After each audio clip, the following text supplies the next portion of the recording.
Hi friends, आज ये नई चीज़ दिखाने वाला हूँ तुमको। और ये आपको hydraulic pump rods 350 classic Electra Thunderbolt सबको डाल सकती है। ये विथ एडजस्टमेंट राड आता है इसमें।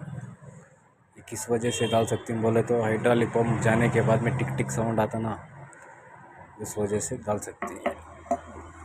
और टिक टिक साउंड बहुत से कारणों से आ सकता है, टिक टिक साउंड। और वो हाइड्रोलिक पंप डालना तो उसको बोरिंग गिरिंग सभी खोलना पड़ता है, और उसका चार्जेस आके तुम्हारे को 8 से 10 हज़ार रुपये बिल होती है।